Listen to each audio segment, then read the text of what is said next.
दोस्तों, आज हम बात करने वाले हैं। कहते हैं कि हमारी ज़िंदगी में बहुत संघर्ष है, हमारी ज़िंदगी में बहुत कठिनाइयाँ हैं। मेरे से पढ़ाई नहीं हो पा रहा है, मेरे से कुछ नहीं होगा। बहुत सारे बच्चे डिप्रेस रहते हैं कि हम हार चुके हैं अपने ज़िंदगी में। तो बच्चों, मैं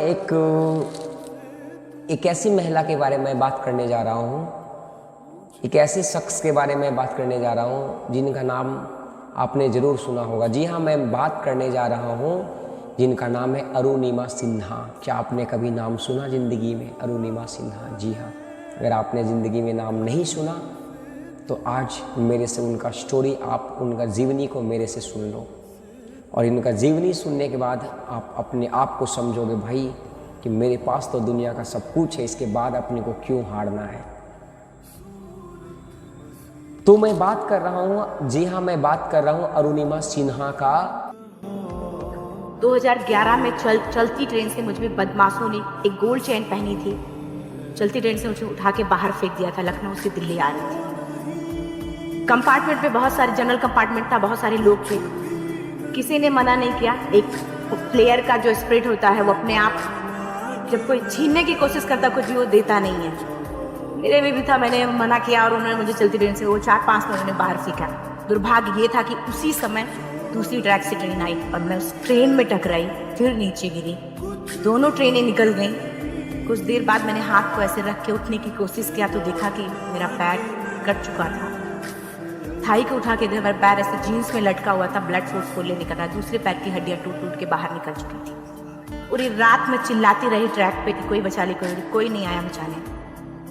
ट्रैक पे आपने ट्रेन की ट्रैक पे छोटे छोटे चूहे देखे होंगे। मेरे कटे हुए पैर पे आग के मेरे पैर उतर रहे थे। एक समय की बात है कि एक है ना, एक नेशनल लेवल की प्लेयर रहा करती थी है ना। एक बार हादसा उनके साथ क्या होता है कि वो है ना जर्नी कर रही होती है ट्रेन से, है ना।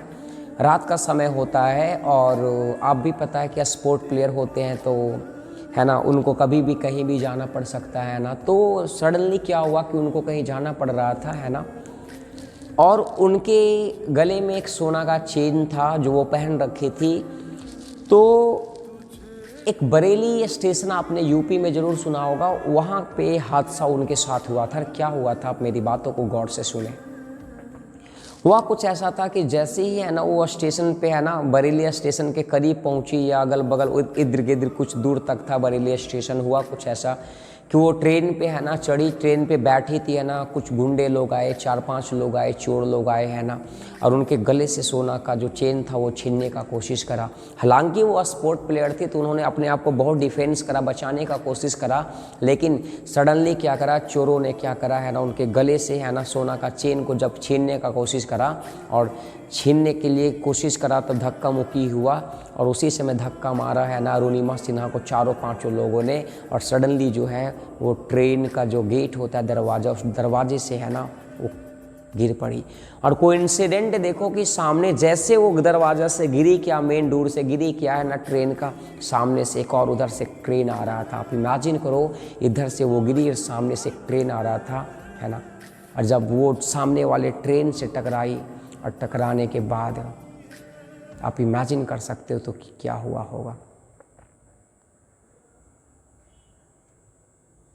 जब वो सामने वाले ट्रेन से टकराई तो उनका एक पैर, एक लेग जो था वो पूरी तरह से कट चुका था, और पूरा पैर जो था वो सिर्फ जीन्स पे लटका हुआ था। आप इमेजिन कर दो कि क्या हादसा, क्या हो रहा होगा। और दूसरे पैर की हड्डी जो थी वो टूट टूट करके निकल चुका था। मतलब आप इमेजिन भी नहीं कर सकते हो कि क्या हो रहा होगा।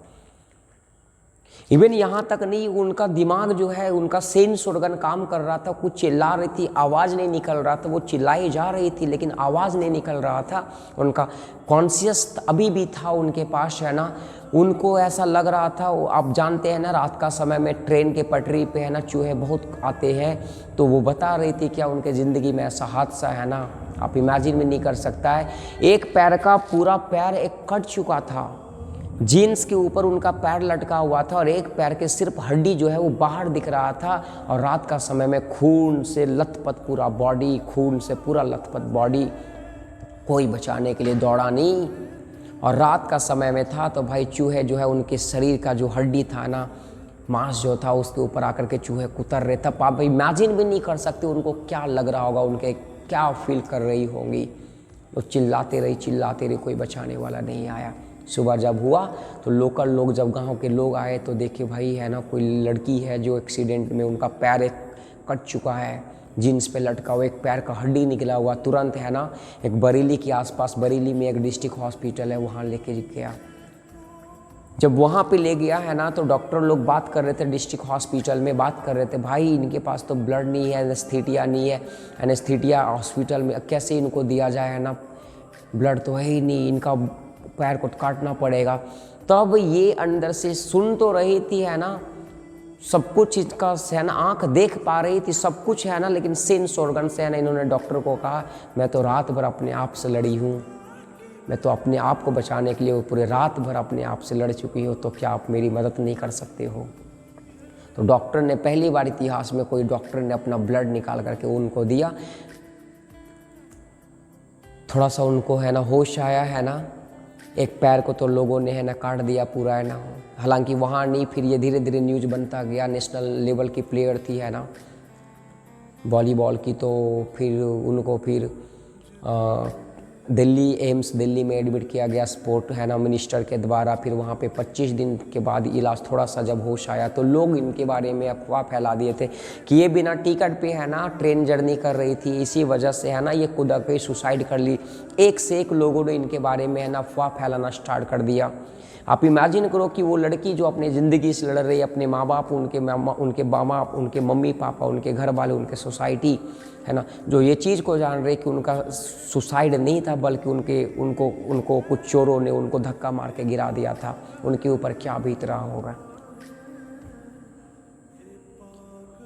तो वो पूरी दुनिया का सुनती रही है ना, कि ये पूरी दुनिया का सुनी है ना, वो कर भी क्या सकती थी, वो पूरी दुनिया का सुनती। कहते हैं ना जहाँ चाह है वहीं राह है। उन्होंने वहीं बेड पे कसम खाया कि मैं दुनिया का सबसे टफ काम को चुनूंगी और पूरे दुनिया को मैं साबित कर दूंगी कि मैं गलत नहीं था, मुझे है ना हमने सुसाइड नहीं किया था, मैं दुनिया का सबसे टफ काम चुनूंगी।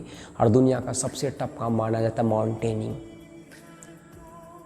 यह मैं बात बता देना चाहता हूँ कि एक पैर पूरा कट चुका था, एक पैर में जो है आर्टिफिशियल लेग लगा था और एक पैर में रॉड लगा था। और आप इमेजिन करो कि एक पैर पूरा खत्म, एक पैर में पूरा आर्टिफिशियल पैर लगा और एक पैर में जो रॉड लगा था, और वो लड़की पूरे दुनिया का सबसे टफेस्ट काम, दुनिया का सबसे टफेस्ट जॉब जो माउंटेनिंग होता उसको चुनी। हालांकि ये कहना बहुत आसान होता है, लेकिन लोगों ने भाई कहा कि नहीं आप क्या कर रहे हो, अरे भाई कमाओ वमाओ, कुछ काम वाम करो, थोड़ा नॉर्मली बैठे है ना, आप क्यों दुनिया का सबसे टफ काम को चुन रही हो। लेकिन नहीं भाई नहीं, उनको दुनिया को साबित करना था। और भाई आप इनका आगे का स्टोरी अगर सुनोगे, अभी तो कुछ नहीं था, आप इनकी अगर आगे का स्टोरी को सुनोगे, एक समय ऐसा आया जब पूरे दुनिया को दिखा दी। एक पैरालाइज लड़की पूरे दुनिया को है ना माउंटेनिंग करके एवरेस्ट चोटी की फतह पे जाके तिरंगा झंडा को लहरा दिया। हालांकि इसके बीच में कितने सारे है ना संघर्ष को झेलना पड़ा, मैं आगे वाले वीडियो में मैं बताना चाहूँगा। तो जब एक लड़की जब अपने आप से लड़ी, पूरी दुनिया से लड़ करके है ना, आप इमेजिन करो एक पैर कट चुका, एक पैर में है ना सिर्फ रॉड लगा हुआ है, पूरे दुनिया का फतह, पूरे दुनिया का सबसे टफ काम माउंटेनिंग चुन करके उन्हें एवरेस्ट चोटी पे जा करके तिरंगा झंडा को लहरा दिया। तो आपके सामने तो सब कुछ है, आपके सामने तो माँ बाप है, आपके सामने तो सोसाइटी है, आपके सामने तो सब कुछ समय समय पे तो आपको मिल ही रहा है, आपके सामने तो खाना मिल रहा है, आपका तो पैर बढ़िया, आँख बढ़िया, हाथ बढ़िया, फिर आपको डर क्या चीज़ का, आपको क्यों डरना है ना। तो आप सबसे टफ काम को चुनोगे तो भलांगी शुरुआत की एज में आपके ज़िंदगी में जो है ना संघर्ष करोगे, आपके टफ काम को चुनोगे तो नो डाउट आपको खूब पापड़ बेलने पड़ेंगे, संघर्ष झेलने पड़ेंगे, लेकिन उसका अल्टीमेट रिजल्ट जो होगा वो इतना सुंदर होगा कि आने वाले जनरेशन फील प्राउड करेंगे कि हमने किस घर में जन्म लिया। तो आपको तो संघर्ष झेलना है भैया, क्योंकि आपके जनरेशन को, आपके फ्यूचर को, आपके सोसाइटी को बढ़ाना है। तो ये छोटे छोटे मुश्किलें आपके पास आती रहेंगी तो आपको डरना बिल्कुल नहीं है। अभी एग्ज़ाम का समय है, किसी का नींद नहीं टूटता है तो अरे भाई आप ये सान रहे हो कि नींद नहीं टूटता है, क्लास का समय वही है, आपको पढ़ना है, तो क्यों उस कमज़ोरी को और कमज़ोरी बनाते जा रहे हो? उस कमज़ोरी को अपनी ताकत बनाना, क्योंकि ये समय फिर नहीं आने वाला है ना। तो आप खुद से लड़ो, खुद को दिखा दो कि मेरे अंदर जो दम है वो किसी के अंदर नहीं है। खुद को साबित करो सोसाइटी के लिए, सोसाइटी के लिए इंस्पिरेशन बनो।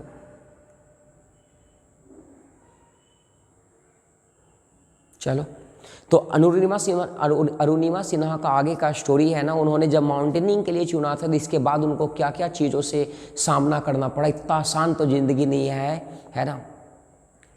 तो मैं इसके आगे वाले वीडियो में इसको कंटिन्यू करना चाहूँगा, उनके जीवनी को। श्योर। तब तक अलविदा, धन्यवाद। बढ़ते रहें। Best of luck for 12th exam और फॉर फ्यूचर। Thank you.